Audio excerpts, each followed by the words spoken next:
វិធីសាស្ត្រនៃសេចក្តីសុខជីវិតរបស់អ្នកទាំងគោលដៅនិងមានន័យអ្នកមិនមែនកើតមកដើម្បីបំពេញចន្លោះទំនេរក្នុងពិភពលោកឲ្យពេញលេញឬក៏ជាតួសម្ដែងក្នុងភាពយន្តរបស់អ្នកដទៃឡើយ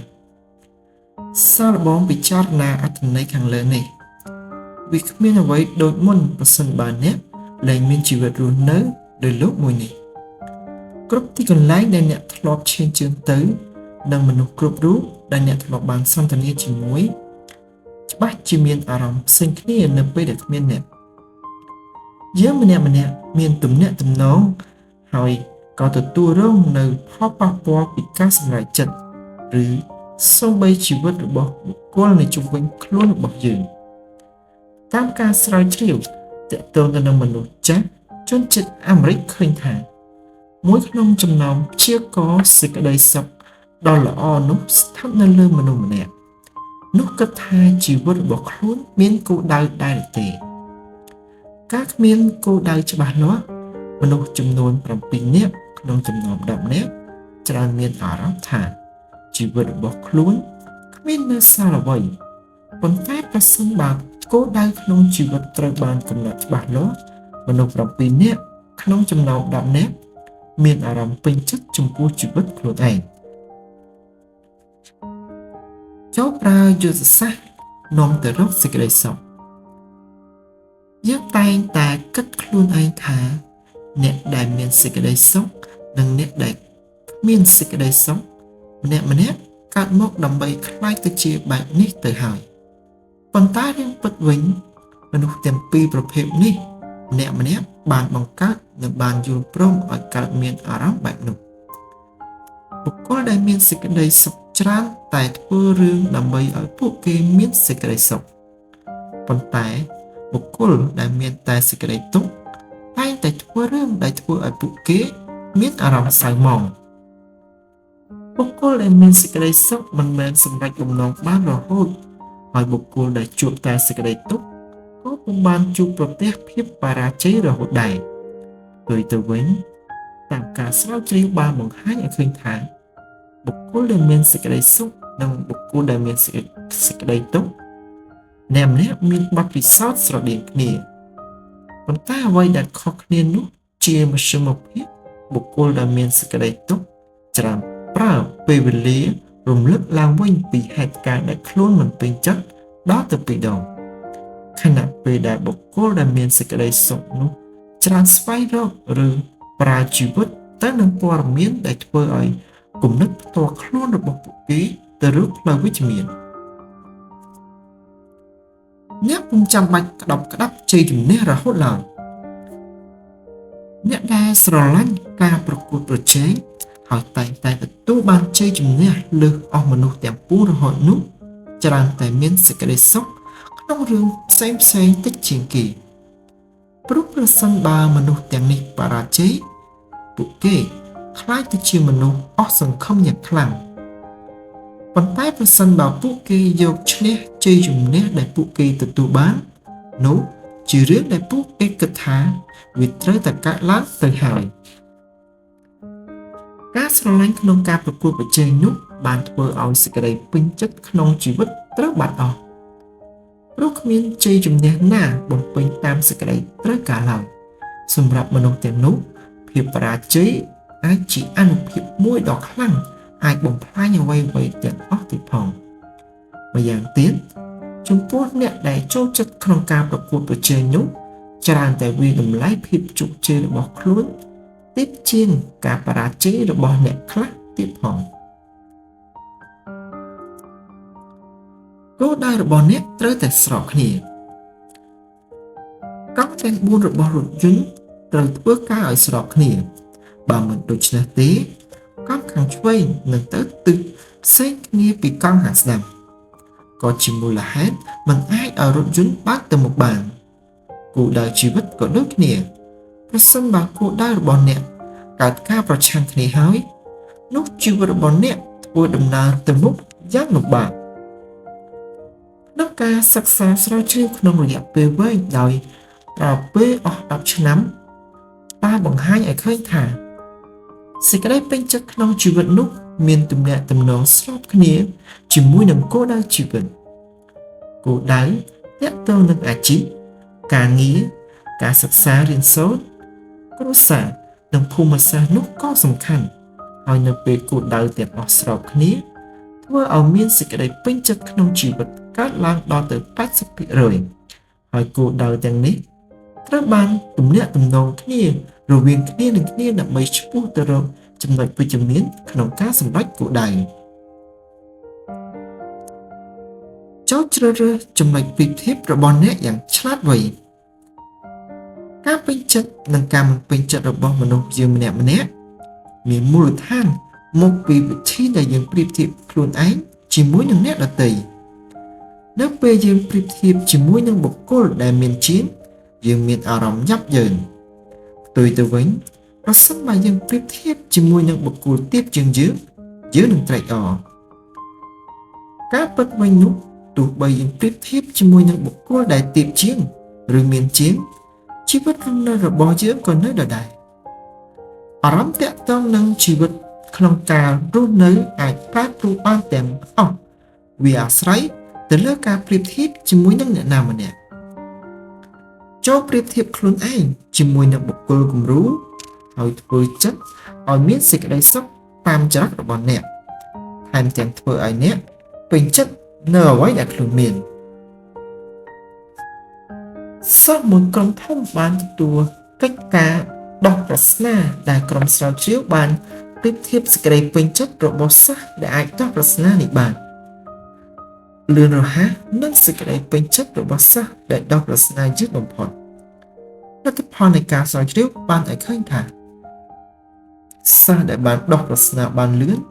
បានប្រៀបធៀបខ្លួនជាមួយនឹងមនុស្សដែលដោះប្រស្នាបានលឿនបំផុតនោះចុងបញ្ចប់មានការមិនពេញចិត្តចំពោះខ្លួនឯងយ៉ាងខ្លាំងប៉ុន្តែសិស្សដែលដោះប្រស្នាយឺតបំផុតនោះបែរជាមានអារម្មណ៍ពេញចិត្តចំពោះខ្លួនឯងទៅវិញហើយសិស្សទាំងនោះមិនបានចាប់អារម្មណ៍ចំពោះសិស្សដែលដោះប្រស្នាបានលឿនទៀតផងត្រូវចេះចងមិត្តភាពសាកល្បងត្រឡប់ទៅរកអានមិត្តចាស់និងសាកល្បងរកឱកាសចងមិត្តភាពជាមួយនឹងមិត្តរួមក្រុមនៅកន្លែងធ្វើការនិងអ្នកជិតខាងដើម្បីពង្រីកចំណងមិត្តភាពឲ្យកាន់តែទូលំទូលាយជាងមុនព្រោះមនុស្សយើងចាំបាច់ត្រូវមានអារម្មណ៍ថាខ្លួនឯងជាចំណែកនៃអ្វីមួយដែលធំជាងដើម្បីបង្ហាញឲ្យគេឃើញថាពួកគេបានយកចិត្តទុកដាក់អ្នកដទៃនិងទទួលបានមកវិញដោយការយកចិត្តទុកដាក់ពីអ្នកដទៃសម្ព័ន្ធភាពជិតស្និទ្ធនោះជាកត្តាមួយសំខាន់បំផុតដើម្បីបង្កើតសេចក្តីសុខហើយសម្ព័ន្ធភាពជិតស្និទ្ធនេះមានន័យជ្រាលជ្រៅជាងសេចក្តីពេញចិត្តបុគ្គលផ្ទាល់ខ្លួននិងគំនិតរបស់បុគ្គលចំពោះពិភពលោកនេះទៀតផងប្រសិនបើអ្នកមានអារម្មណ៍ស្និទ្ធស្នាលជាមួយនឹងបុគ្គលផ្សេងទៀតអ្នកនឹងមានអារម្មណ៍ល្អចំពោះខ្លួនឯងច្រើនជាងអ្នកគ្មានសម្ព័ន្ធភាពយ៉ាងស្និទ្ធស្នាលជាមួយនឹងអ្នកដទៃដល់ទៅ4ដងបាត់ទូរទស្សន៍របស់អ្នកទៅទូរទស្សន៍ប្រៀបដូចជានំមានស្នូលដ៏ឆ្ងាញ់ទាក់ទាញចិត្តយើងឲ្យចេញផុតពីជីវិតពិតក្នុងខណៈពេលកំពុងនៅផ្សារទំនើបលោកអ្នកបានដើរទិញទំនិញគ្រប់ធ្នើដាក់តាំងដែរទេប៉ុន្តែមិនអាចឡើយព្រោះអ្នកនឹងដើរទៅរកទំនិញណាដែលអ្នកចង់ទិញរួចដើររំលងធ្នើទំនិញដែលអ្នកមិនត្រូវការចំណែកការមើលទូរទស្សន៍វិញប្រៀបដូចជាងទាំងអស់គ្នាដើរតាមរបៀបទិញទំនិញគ្រប់យ៉ាងនៅគ្រប់ធ្នើយើងមើលទូរទស្សន៍នៅថ្ងៃច័ន្ទយើងមើលទូរទស្សន៍នៅថ្ងៃអង្គារហើយយើងក៏មើលទូរទស្សន៍នៅថ្ងៃពុធជាញឹកញាប់ដែលយើងមើលទូរទស្សន៍ព្រោះវាជារឿងដែលយើងតែងតែធ្វើមិនមែនមកពីទូរទស្សន៍មានរឿងដែលយើងចង់មើលទេដូច្នេះសាកល្បងដាក់សំណួរទាំងនេះនៅពេលដែលអ្នកមើលទូរទស្សន៍ថាតើមានរឿងដែលត្រូវមើលដែរទេយើងដាក់សំណួរដើម្បីឲ្យមានការបង្កើតកម្មវិធីទូរទស្សន៍នេះដែរទេប្រសិនបើពេលមុនវាគ្មាន អ្នកចិត្តវិទ្យាបានរកឃើញថាមានមនុស្សខ្លះមើលទូរទស្សន៍ច្រើនរហូតធ្វើឲ្យការសន្ទនារបស់ពួកគេធ្លាក់ចុះមានអ្នកចិត្តវិទ្យាម្នាក់បាននិយាយថាទូរទស្សន៍បានលុបពេលវេលារបស់ពួកយើងហើយក៏ពុំដែលមានពេលវេលានោះត្រឡប់មកវិញដែរកុំបើកទូរទស្សន៍ព្រោះអ្នកឃើញវាដាក់តាំងនៅកន្លែងនោះឬជាទម្លាប់ប៉ុន្តែចូលបើកនៅពេលមានកម្មវិធីណាដែលអ្នកចង់មើលពិតប្រាកដហើយពេលវេលាដែលនៅសល់ពីការបិទទូរទស្សន៍អ្នកអាចយកមកប្រើជាមួយនឹងក្រុមគ្រួសារមិត្តភ័ក្តិឬសូម្បីខ្លួនអ្នកប្រសិនបើអ្នកមិនរវល់មើលទូរទស្សន៍អ្នកក៏អាចធ្វើរឿងរីករាយផ្សេងៗបានច្រើនមិនមែនខាត់ពេលឥតប្រយោជន៍នឹងការមើលទូរទស្សន៍ឡើយព្រមទទួលស្គាល់ខ្លួនឯងដែលគ្មានលក្ខខណ្ឌជីវិតរបស់អ្នកមិនមែនស្ថិតនៅជាមួយនឹងសិភៅគណនេយ្យធនាគារមិនស្ថិតនៅតំបន់ដែលអ្នករស់នៅឬប្រភេទការងារដែលអ្នកធ្វើចំណែកអ្នកវិញក៏ដូចអ្នកឯទៀតគឺមានការរួមផ្សំមិនគួរឲ្យជឿរវាងសមត្ថភាពនិងព្រំដែនកំណត់ទាំងឡាយពាក្យប្រតិធាននៅថ្ងៃចូលឆ្នាំខ្មែរថ្មីកំពុងពេញនិយមនិងរីកសុះសាយពួកគេគួរណាស់សរសេរកំហុសដែលគេបានធ្វើយ៉ាងវែងនិងចង់បញ្ចប់អ្វីដែលពួកគេត្រូវកែលម្អប៉ុន្តែពួកគេបានជាព្រមទទួលស្គាល់ខ្លួនឯងថាពួកគេជាមនុស្សនិងជាមនុស្សល្អទោះបីកំហុសឆ្គងខ្លះក៏ដោយក្នុងការសិក្សាស្រាវជ្រាវទាក់ទងនឹងជំនឿចិត្តរបស់ខ្លួនឯងទៅលើមនុស្សធំឃើញថាអ្នកដែលមានសេចក្តីសុខចំពោះខ្លួនឯងនោះគឺព្រមទទួលយកការចោះចាញ់ហើយបានអធិប្បាយចំពោះការចោះចាញ់នោះនិងបានមើលឃើញថាការចោះចាញ់នោះគ្រាន់តែជាឧបទ្ទវហេតុមានផលប៉ះពាល់ចំពោះសមត្ថភាពរបស់ពួកគេក្នុងខណៈដែលបុគ្គលដែលប្រឆាំងសេចក្តីសុខក្នុងជីវិតច្រើនតែបានពង្រីកកំហុសនោះឲ្យកាន់តែធំឡើងនិងធ្វើកំហុសនោះមានផលប៉ះពាល់ក្នុងជីវិតរបស់ពួកគេថែមទាំងបានបណ្ដោយកំហុសដែលបានកើតឡើងនោះឲ្យទៅជាប្រភពបំផ្លាញអនាគតរបស់ពួកគេចងចាំជានិច្ចថាអ្នកមកពីកន្លែងណាចូលពិចារណាឲ្យបានហ្មត់ចត់និងលើកតម្កើងជាតិកំណើតរបស់អ្នកសាកមើលព្រោះជាទូទៅយើងតែងតែច្របូកច្របល់ក្នុងពិភពលោកដ៏ធំដែលពោរពេញទៅដោយភាពស្មុគស្មាញច្របូកច្របល់ដូច្នេះនៅពេលដែលអ្នកឃើញពីជាតិកំណើតរបស់អ្នកក៏ចាត់ទុកថាជាការលើកលំផ្លូវចិត្តរបស់អ្នកបន្តិចឡើយព្រោះធ្វើឲ្យអ្នកមានអារម្មណ៍ថាខ្លួនឯងមានជាតិកំណើតមានប្រវត្តិនិងមានអត្តសញ្ញាណមិនថាមានអ្វីកើតឡើងនៅជុំវិញខ្លួនអ្នកក៏ដោយទីកន្លែងរស់នៅរបស់ពួកយើងស្រដៀងគ្នាប្រទេសដែលយើងរស់នៅមិនសូវខុសគ្នាពួកយើងមើលរឿងភាពយន្តដូចគ្នាយើងតុបតែងខ្លួនដូចគ្នាពួកយើងមានរស់រានស្រដៀងគ្នារហូតមិនអាចបែងចែកបានយើងរស់នៅក្នុងសម័យដែលអ្វីៗគ្រប់យ៉ាងបានផលិតចេញមកមានបរិមាណច្រើនហើយយើងក៏ច្របូកច្របល់នៅអ្វីដែលដូចពួកយើងម្នាក់មានក្តីស្រមៃសម្រាប់ខ្លួនឲ្យត្រូវនឹងពិភពលោកមួយនេះតើខ្ញុំមកពីកន្លែងណាតើខ្ញុំមករស់នៅទីនេះបានដូចម្ដេចការដែលយើងបានដឹងពីជីវប្រវត្តិរបស់ក្រុមគ្រួសារឬមរតកផ្នែកវប្បធម៌របស់ប្រទេសជាតិយើងនោះអាចដួងរំចិត្តយើងបានតាមរយៈចំណេះដឹងទាំងនេះបានដាស់តឿនយើងថាយើងគឺជាអ្នកណាយើងមកពីណា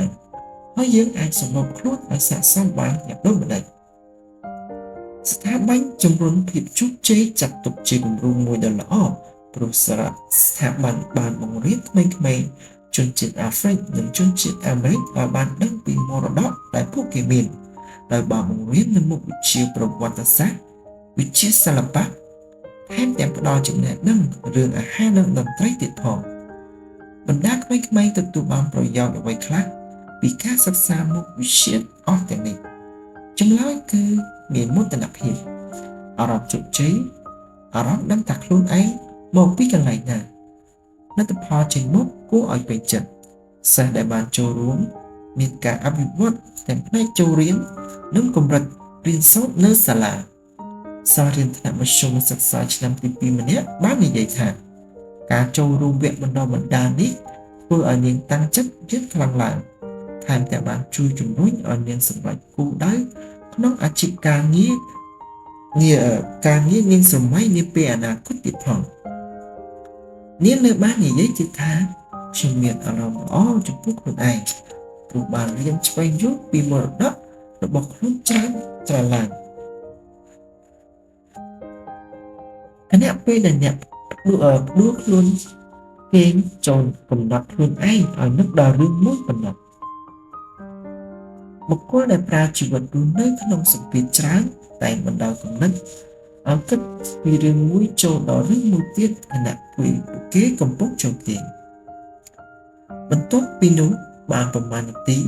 ពួកគេបានបង្កើតបញ្ហាប្រៀបដូចជាការពិតកើតឡើងមកដោយបញ្ហាទាំងនេះអ្នកក៏ចាប់ផ្ដើមសួរខ្លួនឯងថាតើខ្ញុំអាចគេងដោយរបៀបណាយប់នេះក្នុងគណៈពេលដែលអ្នកកំពុងដល់ថ្មីសាឡបងនឹកដល់រឿងដែលអ្នកត្រូវយកមកគិតពេលដែលអ្នកកំពុងស្ថិតនៅក្នុងភួយដ៏កក់ក្ដៅដូចទៅវិញប្រសិនបើមានគំនិតផ្សេងចូលមកជ្រៀតជ្រែកអ្នកត្រូវទាញគំនិតរបស់ខ្លួនឯងគិតតែរឿងមួយវិញដងនេះយើងដឹងហើយថាគំនិតជាច្រើនបានកើតឡើងនោះមិនអាចកើតឡើងរឿងរ៉ាវអាក្រក់ចំពោះជោគវាសនាពិភពលោកមួយនេះប៉ុន្តែវាបានធ្វើឲ្យចិត្តយើងគ្មានសេចក្តីសុខតែទាំងធ្វើឲ្យការគេងលក់ជារឿងមួយពិបាកទៀតផងនៅពេលគំនិតរបស់យើងចាប់ផ្ដើមវិលវល់អស់ពីគំនិតមួយមានគំនិតមួយថ្មីទៀតខ្សែនៃគំនិតនោះធ្វើឲ្យយើងភ័យខ្លាចហើយនៅពេលយើងធ្វើឲ្យយើងបិទភ្នែកគេងលក់យ៉ាងពិបាកទៀតផងដូច្នេះចូលទុកឲ្យខួរក្បាលរបស់យើងឈប់ធ្វើការមួយថ្ងៃចូលទៅក្នុងភពមន្ត្រីមានសេចក្តីសុខតាមការសិក្សាស្រាវជ្រាវទាក់ទងនឹងការសិក្សាក្នុងវិទ្យាល័យឃើញថាការដែលគំនិតផ្សេងលេចឡើងក្នុងកំឡុងពេលគេងនោះវាមានសម្ព័ន្ធភាពគ្នាធ្វើឲ្យការគេងមានភាពលំបាកថែមទាំងធ្វើឲ្យគុណភាពនៃការគេងលក់ស្កប់ស្កល់ធ្លាក់ចុះទៀតផងអាការៈទាំងនេះធ្វើឲ្យជីវិតរស់នៅគ្មានសេចក្តីសុខខណៈពេលអ្នកគេងលក់បានល្អជាងនោះមានសេចក្តីពេញចិត្តចំពោះខ្លួនឯងជាងបុគ្គលទូទៅ 6% ហើយមានសេចក្តីសុខពេញចំពោះខ្លួនឯងច្រើនជាងបុគ្គលជួបប្រទះបញ្ហាក្នុងការគេងដល់ទៅ 24%